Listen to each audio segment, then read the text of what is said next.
Hi guys, and welcome back to my YouTube channel. This is Learning How to Manifest Part 2. So if you watched my previous video before this, Part 1, which I highly recommend you start there, I had you guys dream of your dream life, identify where you feel resistance, and journal deeper about where those insecurities / unhealed traumas stem from. So if you've made it this far, congratulations! I am so proud of you.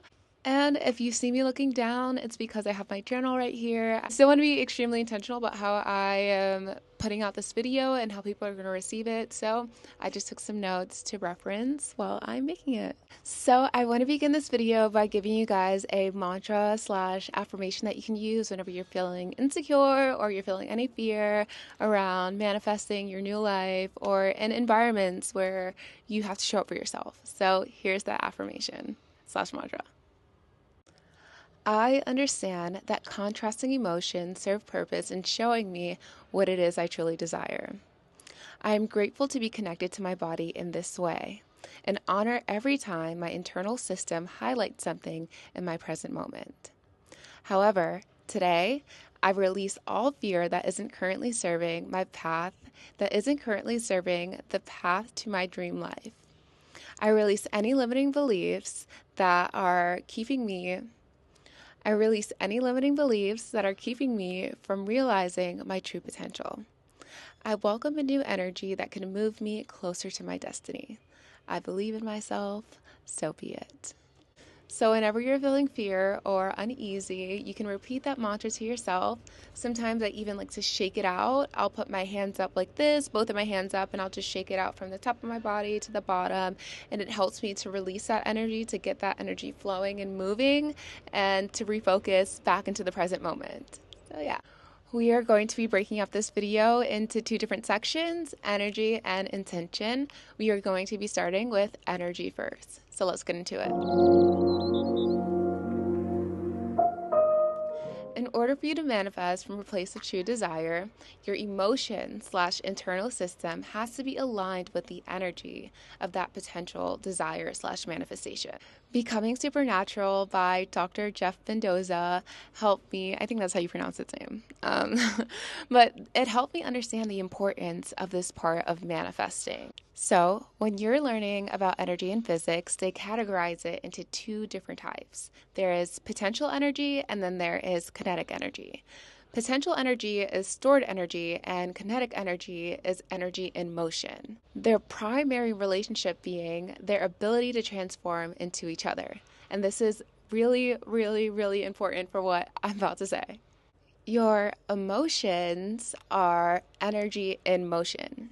And as I just explained, energy in motion is the definition for kinetic energy.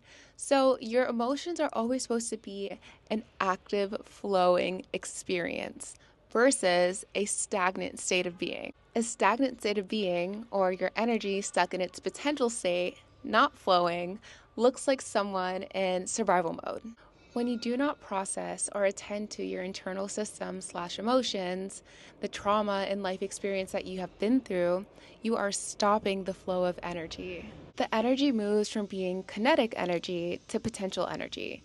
And because the energy is no longer flowing, it gets stuck and stored in the body. Okay, so I'm about to self-disclose. This is what my therapist tells me all the time whenever she's about to tell me something personal about her life in relation to whatever we're talking about. So I'm going to self-disclose right now. Don't be fucking weird about it. Don't be weird about it. Like, I'm going to try not to be weird about it. But here you are learning a little bit more about me. So let's enjoy this experience. Okay, I'm going to stop. Okay. So when I was in high school, I had a series of traumatic events happen to me. My grandmother had passed away, and then I experienced sexual trauma in two different forms. And because I didn't have the tools to process everything, all of that energy and all of that trauma got stored and stuck in my body. This looked like anger, sadness, depression that couldn't be pinpointed. From my perspective, it felt like all of these emotions and all of my reactions to the people around me were happening spontaneously. I didn't really feel like I was necessarily in control of my body, so to say. I would literally pop up out of my sleep, like sleeping, pop up out of my sleep angry, furious, not even knowing why. I had like erratic behavior and was constantly lashing out. Whether it was warranted or not, I could go from 0 to 100 real fucking quick. Some doctors will even go as far as saying that unresolved trauma over a period of time can create sickness, physical ailments, and even certain types of personality disorders. That was just a brief example on how not being able to process my life experiences over a period of time then began affecting me in those kinds of ways of being erratic, crazy, whatever you want to call it. So, when we're thinking about not only manifesting, but life from this perspective, and look around at people who are not happy with their current circumstances but feel helpless to change, this could be associated with some kind of unresolved issue or unresolved trauma in their lives that is now creating a blockage for them. Another aspect to this, and what was one of my most motivating factors to heal, is that the body does not recognize past or future. It can only recognize the present moment. So, when you're being triggered, the body is actually reliving the experience of wherever that trigger stemmed from as if it is happening in the present moment. As if it is in said current traumatic experience, traumatic event, reliving it for the first time. Another self-disclosure coming in. Don't be weird. So when I was diagnosed with PTSD, a part of the reason why my body was in such a shocked and paralyzing state was because I had gotten into a really bad car accident. After that accident, it took me a really long time to calm my nervous system and to help my body understand and realize that every time I got into a car after that, the car would stop short or another car was turning in our direction, that I was safe and that I wasn't reliving that horrible accident that I had been in. Books that I would recommend to understand this part a little bit deeper is Becoming Supernatural by Dr. Jeff Mendoza and The Body Keeps Score. My intention in explaining this part so thoroughly is to deepen a basic understanding of how your body works. Because if you're mentally trying to create a new space, a new reality, but your body is theoretically stuck in the past, it could lead to a few roadblocks. Whether that's you continuing to manifest your current circumstances, self-sabotaging, or maybe you get your manifestations, but you're unable to fully enjoy them because your body is theoretically still stuck in the past. It's still in that survival mode, trying to figure out how to be safe. So this is what I mean when I say that I want you to begin creating from a place of being authentic. I want you to start intentionally creating in your life. Because if you're continuing to try to manifest from a place where your body is still not okay, where your mind is still not okay, you're going to continue manifesting in a way that isn't fully serving where you want to go or who you want to be. This is why your energy matters. So now let's get into intentions. The one thing I want you to always remember is that this universe is one of balance. The above is of the below, and the below is of the above, yin and yang. When manifesting, I highly suggest that you do it with the intent of not harming or taking away from others. Let me just say something really quickly. Envy and jealousy and inspiration and admiration are two opposite ends of the same spectrum. If you are looking at someone else's life and you desire an aspect of what they have, I want you to understand that that is a quality that you hold the potential of merely being reflected back to you. In a world that is so vast, there is no need to take away from others. There's no need to dim someone else's light so that you think that yours shines brighter. And in a world where we are constantly attracting experiences, what do you think will eventually happen to you? It may not be today, it may not be tomorrow, but the universe has a very funny fucking way of clocking people and situations. And if it's one thing that I want you to remember, it's that energy does not lie. If you guys can hear that, I'm so sorry. There's some construction going on today, but I'm hoping that my mic is gonna drown it out. But yeah, energy does not lie. Just because someone is smiling in your face doesn't mean they don't have hating ass energy, and vice versa. So always be sure to check yourself too, that's all I'm saying.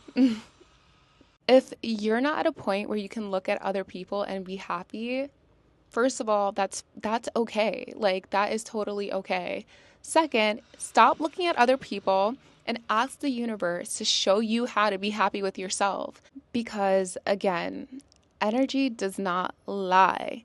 There's no point in trying to pretend to be something that you're not, because all you're going to be doing is attracting experiences that are half fulfilling with people who are also pretending that they're happy with themselves. Like, who the fuck is that serving? Who is that serving? Your intentions will determine a big part in the quality of life that you live.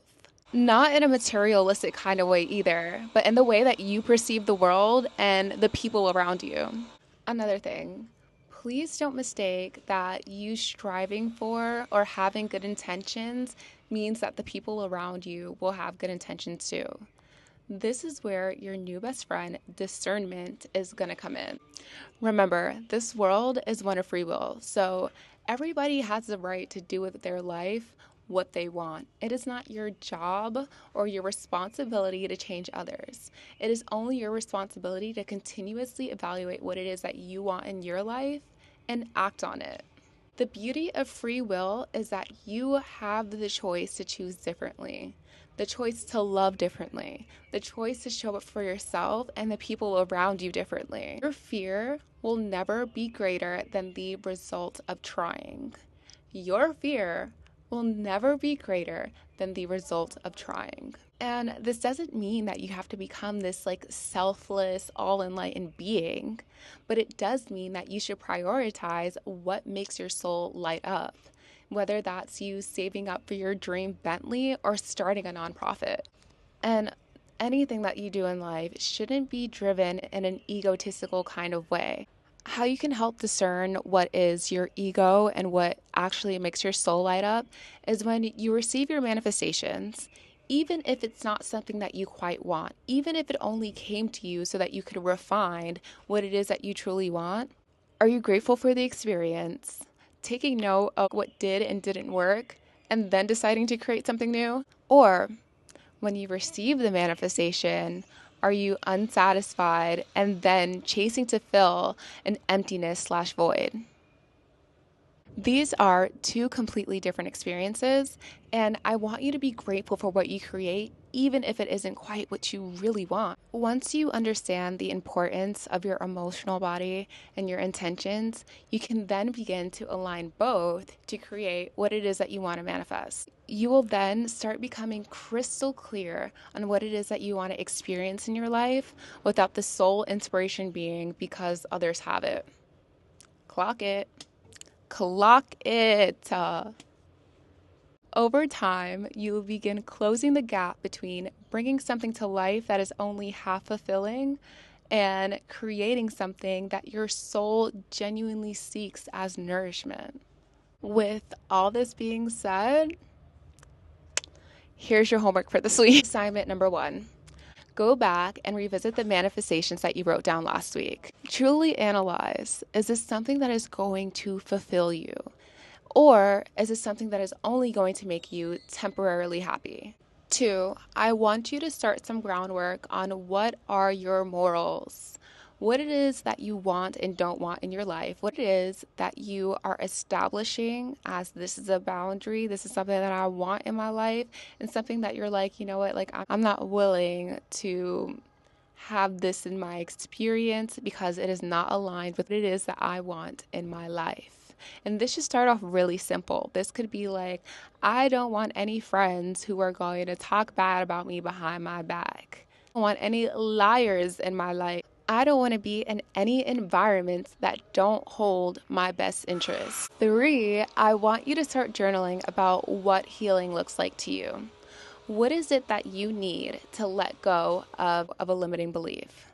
What is it that you need to resolve and heal said traumatic event so that you can move forward from it? Your life can move forward. What is it that you need to embody the version of you that is living in that reality that you call your dream life?